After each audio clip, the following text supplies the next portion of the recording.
I thought I might begin actually by just telling you just sort of briefly my two connections to Turkey. One, when I was 17, I was an exchange student in Germany.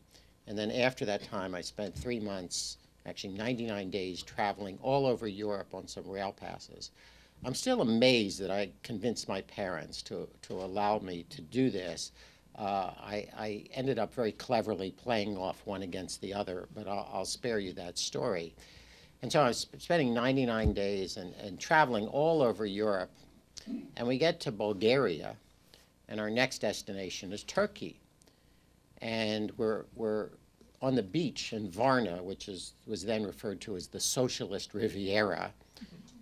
And we had a transit visa, which was only good for 2 days. And I'm lying on the beach looking at train schedules and finally come to the conclusion that it is not possible to get out of Bulgaria within the time of our visa.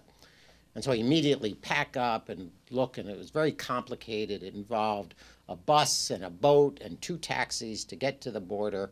And we literally walked across the border from Bulgaria to Turkey. And again, this is 1972. So this is, the time, of the Iron Curtain. The border guards look at us like we're completely crazy. And we walk across. And then, of course, we have no further transportation, having gotten into Turkey. And finally, we got a truck and thought we had negotiated to take us to some place where we could catch a train or a bus or something. And so we get on the truck, and it takes us to this very small town, dirt roads, chickens running around, and no way that I could spot of ever getting out of this town again. And so we had to, of course, renegotiate with the truck driver, which produced a much higher price. And then finally, we found our way to Istanbul, where we had a truly spectacular and wonderful experience in Turkey. And I have since wanted to go back and confident somehow I'll find a way to do that, especially with my friends here at the Gulen Institute.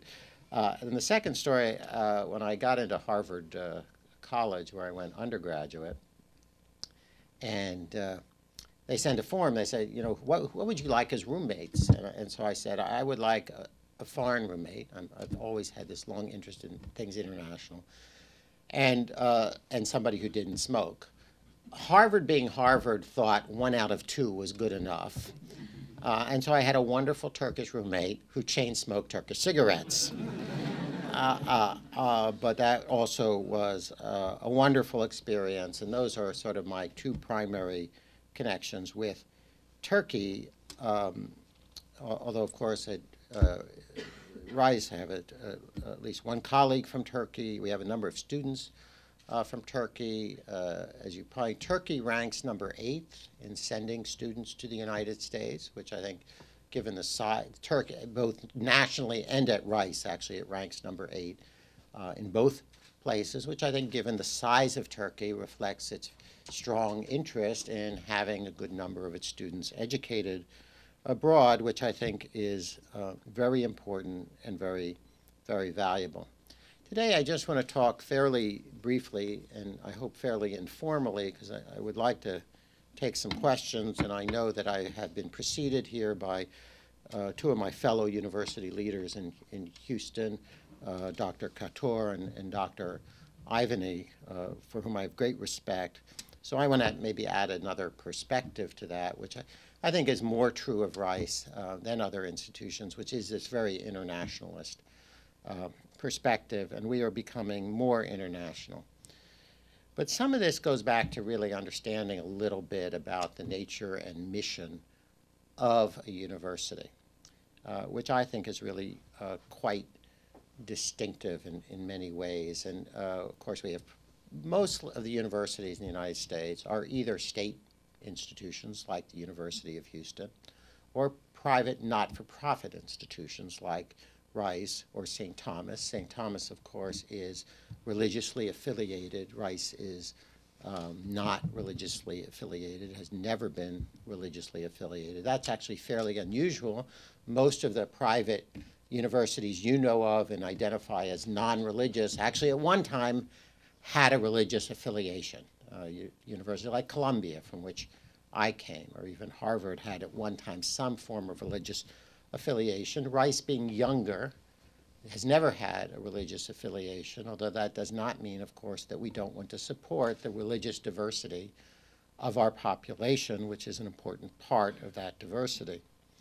But universities are, I've lost the count of the number of estates. You know, there's the first estate, the second estate, the third estate, and universities represent a kind of distinct element of our society. And so why we tend to be either public institutions and then so tied to states and tied to nations and have a kind of set of expectations and loyalties around that, or even if we're private like Rice, we have an aspect to us which is very highly local. After all, we have this enormous investment in physical assets. We ask our students to pay fairly large tuition to come to our campuses, and so we're very local. And in some ways, we're more local than almost any other kind of industries, because one of our problems is we can't threaten to move very well, right? We're not like a sports team, right?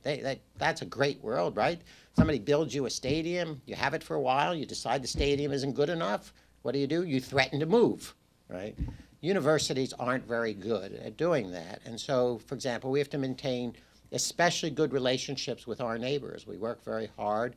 When we build a new building for graduate housing, which is very important to our international graduate students in particular, our neighbors wanted bricks on the building. We wanted stucco, they wanted bricks. At the end of the day, we decided to put some bricks on the building because our relationships with our neighbors are so important.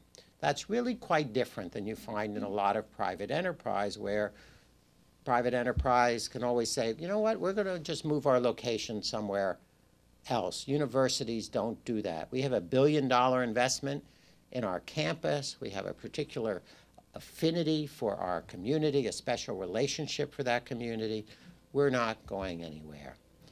At the same time, I think we see ourselves not merely as institutions of Houston or institutions of the United States, but playing a larger role in the world. We see that as part of our mission, and that has to inform what we do and how we do it, and sometimes even where our loyalties lie. And I face this a little bit. I felt very privileged to be part of a small delegation of university presidents that went to Iran last November. And so people would say, you know, why are you going to Iran? Why would you do that? Is that an appropriate thing for you to be doing or for the university to be doing? Now, I had a little assistance, since I could say that the Secretary of State supported my trip, and I actually had that from her mouth because she came and gave a speech at the Baker, this is still Secretary Rice, she came and gave a speech at the Baker Institute, and I said to her, I understand you're supportive of my trip.